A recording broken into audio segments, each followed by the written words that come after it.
ازيكم يا حلوين؟ عاملين ايه؟ يا رب دايما تكونوا بألف خير. وحشتوني جدا جدا. النهارده فيديو جديد ويوم جديد، ان شاء الله الفيديو يعجبكم. فاول حاجه ما تنسيش تحطي لي لايك للفيديو وتشتركي في قناتي لو اول مره تشوفيني.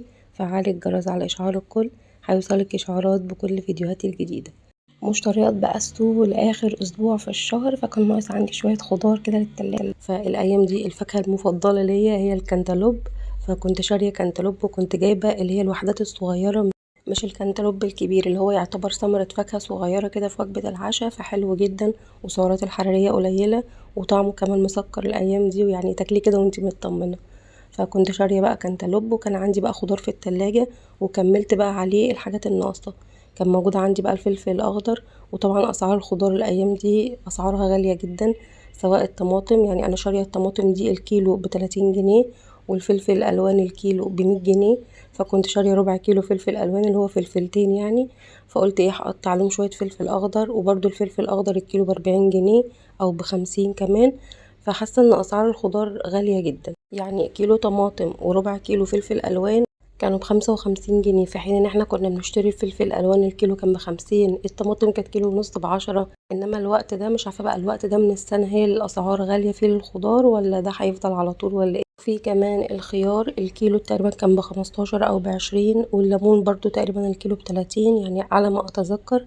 فالمهم يعني رتبت بقى كل الخضار ده في العلب، وبخلي بقى ورق مناديل جوه العلبة. شايفين بقى البخار اللي هو بيتجمع جوه العلب ده، فالمناديل دي بتمتص كل البخار ده، فبتخلي الخضار يفضل معاكي مدة أطول. فكنت رتبت بقى كل حاجة كده في علبها، والعلب دي ممتازة جدا للتلاجة، عجبتني قوي. وعندي كمان العلب اللي هي فيها شبكة، بس ايه بتاخد معايا مساحة، انما العلب دي بتبقى فوق بعضها كده، فبتحس التلاجة شكلها مترتب. وكمان في منهم مقاسين، المقاس اللي هو العميق اللي هي العلبة الكبيرة اللي فيها الطماطم دي، ده المقاس العميق، وفي المقاس الوسط اللي هي العلب التانية. كنت شارية كمان بقى بطاطس التحمير اللي هي الشيبسي اللي هي البطاطس الحمراء، والبصل. فيعني إلى حد ما سعر البطاطس والبصل يعني مقبول شوية عن سعر الطماطم. رتبت برضو البصل والبطاطس كده في علب. وبرضو عايزة اقول لكم ان البصل الابيض ما تجيبيش منه كمية كبيرة، يعني جيبي على قد استخدامك، كيلو 2 كيلو. وكمان لو انت بقى قشرتيه كده وشلتيه في الفريزر هيبقى معاكي احلى واحلى، لان البصل ده بيكون فيه نسبة مية عالية، لو الجو حر شوية فبتلاقيه عمل عفونة وبيبوظ معاكي. انما بقى البصل الاحمر كده اللي هو بيفضل من السنة للسنة، وتقريبا لسه هيظهر الفترة الجاية، ده بقى تجيبي منه كمية كده زي ما انت عايزة وتخزنيها، مش بيجرى فيه اي حاجة. رتبت بقى كل الخضار كده في العلب وفي المنظمات، عشان الخضار لما بيعرف بس ان هو راح البيت بحس ان هو بيبوظ على طول يعني يفضل عند بياع الخضار يوم او اتنين مش بيجراله حاجة، مجرد ما يروح البيت خلاص كده لو ما شلتوش بقى كل حاجة مكانها، تاني يوم او ممكن على بالليل لو كسلتي مثلا بالنهار تعمليه تلاقي الخضار دبلان. فبشيله بقى كله كده في العلب وعلى التلاجة على طول. وبرده التلاجة لو محتاجة ان انا ارتبها كده ايه كل اسبوع، فبعمل لها كده ايه اعادة ترتيب عشان برضو نحافظ على الحاجة تفضل مترتبة. تعالوا بقى نعمل وجبة غدا كده هيلثي وجميلة جدا. كان عندي بقى قطعة البرجر الحلوة دي، ولما عملت القطعة التانية كنت حاسة ان هي تخينة كده شوية، فقلت ايه هفردها معايا واخليها كده تستوي مع نفسها في القلاية الهوائية. بفرد بقى ورق الزبدة ده ممتاز ممتاز، مش بيلزق فيه الاكل وعملي قوي. ففردت بقى ورق الزبدة والبخاخ دي يعني رشة واحدة بس، مش بتاخد معاكي حتى معلقة زيت. وكمان اي دهون زيادة بتبقى موجودة في الورق الزبدة، فنقدر نصفيها بكل سهولة. فهسيب بقى البرجر يستوي معايا، والفلفل الالوان هنضفه بقى واقطعه كده واشيله في الفريزر، عشان محتاجة ان انا اعمل بيه وصفات غدا الكام يوم اللي هما الجايين. يعني عايزة اعمل مثلا شاورما، عايزة اعمل اللي هو اعواد الشيش طاووق ومعاه شوية خضار. فقلت ايه اشيل كل الخضار ده متنضف كده جاهز، يعني الوقت اللي البرجر بيستوي فيه في القلاية كنت نضفت بقى شوية الفلفل دول وقطعتهم كده وسبتهم معايا في طبق وعلى الفريزر على طول، فيعني بيفضل معايا مدة كويسة. والفترة دي او مثلا هنقول مثلا بقالي سنة او سنتين ما بقيتش اعمل كل تفريزات الخضار كلها في يوم واحد، بقيت كده بجزأها على ايام. يعني كل ما احس ان انا عندي طاقة شوية بجيب شوية خضار واعمله. انما الاول كنت اروح اشتري كل انواع الخضار اللي هي لازم تتفرز وتتشال في الفريزر، واهلك نفسي يوم كامل لازم اخلصه طبعا وانضفه. فكنت بحس ان انا باجي على نفسي قوي. فالفترة الأخيرة دي بدأت إن أنا إيه يعني أخد نفس كده واهدى على نفسي شويتين تلاتة، واعمل اللي انا قادرة اعمله. يعني ممكن اعمل اليوم ده تفريزات مثلا فلفل الوان، اجيب مثلا كيلو فلفل وابدا ان انا انضفه واقطعه واشيله في الفريزر، ازود معاه مثلا شويه فلفل اخضر، ازود معاه بصل، ويبقى معايا كده جاهز في الفريزر. يوم تاني اقشر شويه بصل كده حلوين وافرمهم في الكبه واشيلهم اطباق في الفريزر. يوم تاني اجيب مثلا تفريزات من خضار انا بحبه زي مثلا القلقاس او الكرنب، برضو اعمل ده في يوم وده في يوم. فمش شرط ان انا اعمل كل التفريزات في يوم واحد حقيقي. اليوم ده لما بجيب بقى فيديوهات اللي انا بعمل لكم ليها اعادة مونتاج من فيديوهاتي القديمة، بحس ان انا يعني قد ايه كنت هلكة نفسي، لحد كده ما رجلي تعبتني وجالي كده التهاب الاعصاب الاخمصيه. ومش عايزه اقول لكم التعب ده في الرجل مهلك قد ايه، تعب وحش جدا، يعني ربنا كده ما يكتبه على اي حد. هو عامل شبه الشوكه العظميه بس يمكن اصعب كمان. وطبعا التعب ده بيجي من الوقفه الكتير، وانا كنت بقف كتير كتير، يعني كل حاجه بعملها في المطبخ وشغل بقى التفريزات والحاجات دي كلها، يعني تقريبا كل حاجه بعملها وانا واقفه. ولو بصور بقى اللي هو ايه الوقت بياخدني وبسرح بقى، ممكن اقف مثلا ساعة ساعتين تلاتة، لان التصوير بياخد وقت كمان عن الشغل العادي. فحسيت ان انا بهلك نفسي زيادة عن اللزوم وكله محصل بعضه. فاخدت بقى من وقتها قرار، قلت لا انا هعمل الحاجات كده على قد طاقتي، مش لازم اهلك نفسي واعمل كل حاجة في نفس الوقت. وحتى برضو لو هتجيبي شوية خضار كده وتنضفيهم وانتي قاعدة، فانتي ظهرك هيتعبك، هتلاقي ظهرك اتقطم. ففي كلا الأحوال احنا نبقى شغالين بس بالراحة على نفسنا وناخد بالنا من صحتنا، لأن صحتك دي هي فعلا تكفؤ راسك. انتي لما بتتعبي شوية محدش بيشيلك غير نفسك، فناخد بالنا ايه من نفسنا. المهم كده يا حبايبي، قطعت كده شوية الفلفل وشلتهم كده ايه طبق في الفريزر. ممكن مثلا اعمل منه وجبتين، عايزة اعمل منه 3 وجبات، ممكن ازود عليه كمان بصلتين. فيعني ايه وقتها بقى هشوف انا هعمل ايه. فكان عندي بقى هنا وجبة الغدا، بدأت ان انا احضرها بقى. اخدت كده اصغر طماطمايه، ولو ماشية على نظام غذائي تحاولي تبعدي عن الاملاح، فالطماطم فيها نسبة املاح، فعشان كده مش بناخد منها كمية كبيرة. فاخدت كده اصغر طماطمايه خالص، وهقطع برضو خيار، وكمان معايا فلفل اخضر. ممكن تستخدمي كابوتشا، ممكن تستخدمي خس. كل الحاجات دي مفيهاش سعرات حرارية عالية، ونفس الوقت كمان بتشبع. وحبايبي بقى الحلوين الملتزمين، يعني ملتزمين بقى على نظام غذائي صحي ولا لأ؟ انا ممكن اكون بس ايه يعني مقصرة شوية في التصوير وتنزيل الفيديوهات، بس ده بيكون غصب عني. فان شاء الله الفترة الجاية انزل معاكم بقى كل يوم فيديو بافكار متنوعة، ونعمل مخبوزات في البيت. وبرده في بعض المنتجات جاهزة زي مخبوزات وتورتيلا وحاجات زي دي، برضو حلوة جدا ان احنا نشتريها. فاللي هو ممكن نشتري بعض الحاجات جاهزة من بره، وبعض الحاجات برضو ممكن نعملها في البيت ونحسب برضو سعراتها الحرارية قد ايه. فهنا بقى كان عندي قالب جبنة شيدر، وده شيدر طبيعي من كاريبي، يعني جبنة طبيعية 100%، مفيش فيها أي زيوت نباتية اللي هي بيكون فيها سعرات حرارية عالية. فأخدت كده يعني تقريبا 30 جرام أو 20 جرام، المهم شريحة واحدة بس كده عشان ايه تعلي معايا التست. وكمان أنا بحب الجبنة الشيدر جدا، فأنا عارفة إن فيها سعرات حرارية عالية. فبدخل بقى أسأل شات جي بي تي لو مثلا 20 جرام جبنة شيدر طبيعي فيهم كام سعر حراري وحاجات زي كده. وكمان قلت له على مكونات الساندوتش ده، فبيحسب لك كل السعرات الحرارية. حتى مثلا معلقة المايونيز اللي هو اللايت يقولك فيه كام سعر حراري، اللي الطماطمية الصغيرة فيها كام سعر حراري، اللي خبز التوست ده فيه كام سعر حراري. فاللي هو دلوقتي اي حاجة عايزة اعرفها بدخل كده اسأل شات جي بي تي فبيجيب لي كل التفاصيل. فاخدت بقى 2 شريحة توست، او ممكن مثلا لو عندك عيش كايزر اللي هو القمح الكامل ممكن تستخدميه، بما ان بقى ده سندوتش برجر فحبينا ان احنا ايه ندلعه شوية. فاخدت كده معلقة مايونيز لايت، وممكن تستبدليها بمستردة، برضو المستردة ما فيهاش سعرات حرارية عالية. الصويا صوص ما فيهاش سعرات حرارية عالية، انما الباربيكيو صوص او الكاتشب فيهم طبعا نسبة سكر، فبيتحسبوا برضو ان هما سعرات حرارية، فناخد بالنا واحنا بنزودهم، لان ممكن الحاجات البسيطة دي بتزود معاكي السعرات الحرارية اللي هي موجودة في الوجبة واحنا مش حاسين. وفي الإجمالي احنا لينا 1500 سعر حراري، أو ممكن نخليهم 1300. فلو كل وجبة مثلا أخدناها 300 سعر حراري أو 350، فده حلو جدا. فالوجبة دي تقريبا كده حوالي 380 أو 400 سعر حراري. بنحاول بقى نعدل ما بين الوجبات، إن الفطار مثلا يكون 2 بيضة، شريحة توست، أو ممكن ما تاخديش مثلا في عيش يبقى مثلا 2 بيضة وقطعة جبنة. فبتحاولي تعملي توازن ما بين الوجبات عشان يكون الإجمالي معاكي 1500 سعر حراري أو أقل من كده.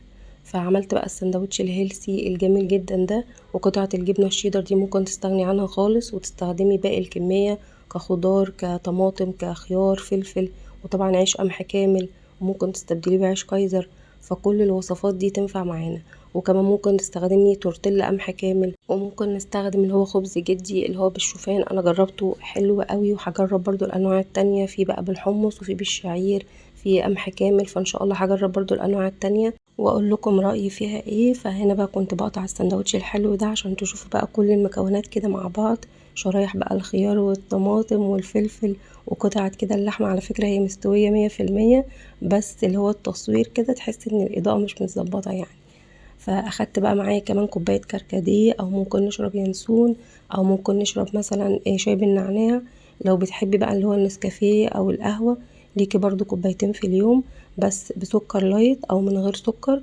وكمان ما نستخدمش كمية لبن كتير، يعني لو بتحبي النسكافيه تشربيه بلاك فاشربيه بلاك، لو بتحبي مثلا بلبن يبقى ربع كوباية لبن على الكوباية.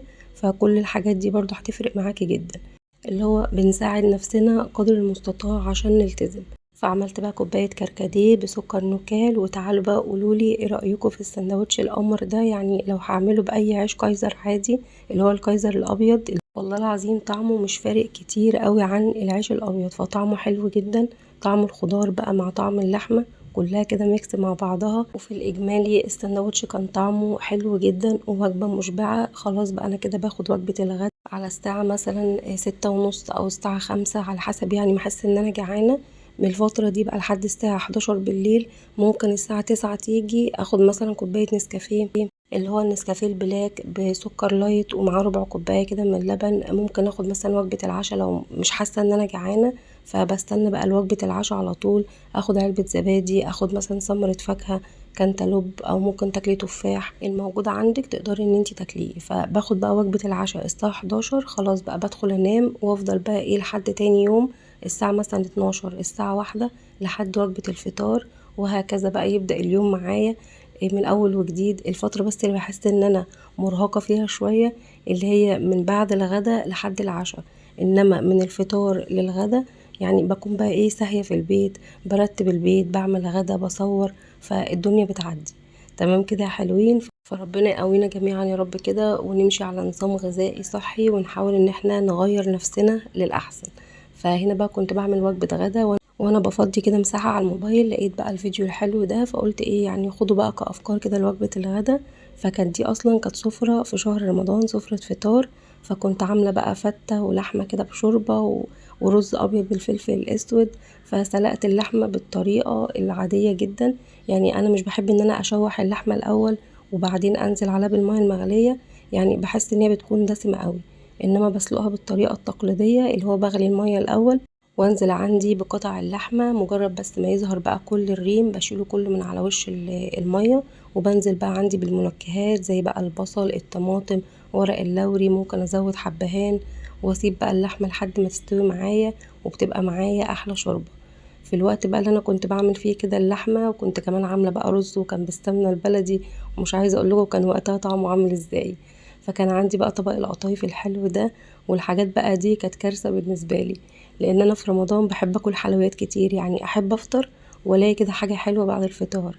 فطبعا الكنافة والقطايف قامت معايا بالواجب، وطبعا بتزود الوزن بطريقة صعبة جدا. فكنت عاملة بقى ميكس بقى ما بين جوز الهند والسوداني وكمان الزبيب، وبخلط بقى كل المكونات الحلوة دي مع بعض، وبنبدأ ان احنا نقفل معانا بقى القطايف، ونحاول ان ما يكونش فيه اي جوز هند موجود بره كده على القطافية، عشان لما تقليها في الزيت يعني ما تلاقيش بقى الزيت كله اتحرق معاكي وفيه بقى جوز هند كتير. فتحاولي كده وانتي بتشتغلي تكون القطايف من بره نظيفة وحلوة. وكمان القطايف انا بحب المقاس اللي هو الكبير، يعني انا بقول لكم المقاس الكبير ده بيبقى حلو قوي، بتلاقيها طرية من جوه ومقرمشة من بره، غير بقى القطايف العصافيري بتنشف قوي في الزيت ومش بتكون حلوة. فدايما لو هتجيبي قطايف انا شخصيا بفضل القطايف اللي هي الكبيرة. فطبعا القطايف موجودة هنا عندنا، بس يعني ليها ايام معينة بتتعمل فيها، تقريبا كل خميس او كل يوم اربع، حاجة زي كده يعني. فالقطايف موجودة هنا عندنا طول السنة. فكان في بقى كمان مشروب اللي هو المانجا من توليدو، برضو طعمه كان حلو جدا. وكنت شارية مشروب اللي هو العنب. العنب تحسي ان انتي بتشربي دوا كحة شوية تحسي ان انتي يعني في حاجة كده غريبة. انما توليدو اللي هو المانجا ده طعمه حلو قوي زي تانج. فضيت بقى محتويات الكيس كده في برطمان، والكيس ده المفروض ان هو يتعمل على 2.5 لتر من المية. فاخدت بقى كده للتجربة، مليت كده دورة وعملت منه عصير، وزي ما قلت لكم كان طعمه حلو. انما توليدو اللي بالعنب بجد طعمه دوا كحة بالظبط. فهنا بقى كنت خلصت كده الاكل معايا. هبدأ ان انا اجهز بقى السفرة. وطبعا نزلت معاكم سفر حلوة جدا في شهر رمضان. وعشان بقى ما كنتش بنزل وصفات بقى الفطار، وما كنتش يعني اللي هو ايه بخرج بقى الطاقة اللي جوايا ان انا اعمل بقى وجبة الفطار الحلوة بالمجات بقى والحاجات اللي انا بحبها. فكنت بفرغ الطاقة دي ان انا بقدم بقى السفرة بطريقة كده تكون شكلها حلو. وكمان بكون براحتي بقى، بيبقى كلهم صايمين وكمان كلنا متجمعين على وجبة الفطار. فكان عندي المساحة ان انا اعمل كده سفرة واقعد بقى انسق في الاطباق والحاجات دي. انما في الايام العاديه مفيش خالص الكلام ده. حتى طول الصيف كمان بيبقى بقى في مواعيد نوم مختلفه، كل حد فينا بينام في ميعاد وبيصحى في ميعاد. فالجعان بيصحى ياكل، اللي بيجي من بره بيرجع ياكل. فمفيش بقى مساحه ان انا اعمل سفره غدا كامله على بعضها. فبتلاقيني في وجبه الغدا في الايام العاديه اللي هو ايه بقدم طبق بقدم طبقين وخلاص. انما بقى في شهر رمضان بتبقى الاسر بقى متجمعه كلها، فبيبقى في مساحه ان انا اقدم سفره كامله متكامله. فالفتة بقى هعملها ان انا بجيب بقى العيش اللي هو الناشف، وببدأ ان انا اكسره كده في الاطباق. وهنا بقى كانت القطايف كده كلها اتقفلت، طبعا البنات بقى الحلوين هم اللي ساعدوني. وكمان كان عندي بقى كمية شربات. ونزلت معاكم قبل كده وصفات اللي هو السيرب او الشربات بقى للكنافة للقطايف للحلويات عامة، بعمله بطريقة حلوة جدا. وتعالوا بقى شوفولي منظر القطايف بعد بقى التسوية. بحمرها طبعا في زيت غزير، وبستنى كده لحد ما كلها تاخد لون حلو في الزيت. وبخرجها بقى كده على الشربات البارد، وببدأ ان انا اصفيها. وبيبقى عندي احلى طبق قطايف. تاكليها بقى كده وهي سخنة، مش عايزة اقولكوا على الجمال. قولولي بقى طول شهر رمضان كان ينفع ان انا اعمل دايت ازاي؟ يعني لما احضر سفرة فطار وكلهم يبقوا قاعدين بياكلوا مع بعض، وده الشهر الوحيد اللي بنتجمع فيه كلنا. وكمان بقى فيه القطايف الحلوة دي والكنافة، وكمان بقى فترة صيام، فمحتاجة ان انت بقى تفطري وتلاقي كل الحاجات الحلوة دي قدامك. طب انا هقاوم الحاجات دي ازاي؟ فالموضوع بالنسبة لي في رمضان كان صعب جدا، ما كنتش فعلا قادرة ان انا اقاوم الحلويات او مثلا سفر الفطار. ما كنتش بعرف بصراحة يعني. كنت بضحك على نفسي واقول ايوه انا قوية وهيبقى عندي كده ارادة وهاكل بقى كميات بسيطة والكلام زي ده. بس كل ده طبعا ما حصلش، يعني لقيت نفسي مش قادرة ان انا اقاوم بقى الحلويات والحاجات دي. رغم السنة اللي فاتت رمضان السنة اللي فاتت لا السنة اللي قبلها انا خارجة من رمضان والعيد زايدة 4 كيلو. اللي هو خلصت العيد عملت كده ايه نظام غذائي والدنيا كانت تمام ورجعت خسيتهم تاني. انما السنه دي الموضوع بقى ايه فتح معايا بقى، دخلت في حاله شراهه كده من الاكل، ما كنتش عارفه اعمل كنترول خالص خالص. فالموضوع ايه يعني خربت الدنيا باظت معايا. فالمهم كده حبايبي عملت بقى اطباق الفته الحلوه دي. اخدت بقى كده شويه توم مع شويه بقى سمنه بلدي. بنحمر بقى التوم كده في السمنه البلدي، بنزود عليهم شويه خل كده بعد التوم ما بيتحمر. ودي فتة بالخل والثوم، بنحب ناكلها بالطريقة دي. طبعا حبيبي بقى اللي بيعملوها بالصلصة، فكل حد بيحب يعمل الفتة بالطريقة اللي تعجبه. فعملت لهم بقى الفتة الحلوة دي بالخل والثوم. واطباق بقى الشوربة والقطايف بقى مش عايزة اقولكم كان وقتها طعمها ايه. يعني لسه كده حاسة بحلاوة القطايف دي، لانها كانت مقرمشة قوي وكانت طرية كده من جوه وطعمها حلو جدا. فعملت بقى سفرة الغدا الحلوة دي. طبعا تقدري تعمليها في الايام العادية، تاكلي بقى كده فتة. ممكن مثلا يوم الفري ابقى اعمل فيه فتة كده ويعني ابسط نفسي. بحاول بقى يوم الفري ان انا اخد الحاجة اللي نفسي فيها، لان طول الاسبوع مفيش بقى لا رز ولا مكرونة ولا الحاجات دي. بناخد الحاجات دي يوم واحد بس في الاسبوع. فاليوم ده تقدري تبسطي نفسك وتاخدي اي حاجة انت بتحبيها، وبرضو بكميات قليلة عشان نحافظ على حجم المعدة اللي احنا بنحاول نعمله، ان احنا نصغر حجم المعدة معانا، يعني نعمل تكميم في البيت. فكل ما حافظتي على كميات الاكل اللي احنا بناخدها في كل وجبة هتلاقي الدنيا ظبطت معاكي، وربنا كده يقوينا جميعا. وهنا بقى كانت الوقت اللي هو ما بين الغدا وما بين وجبة العشاء كان تقريبا الساعة 9:30 10. فكنت واخدة بقى كوباية نسكافيه كده بلاك، معاها ربع كوباية من اللبن، سعراتها الحرارية مش عالية خالص.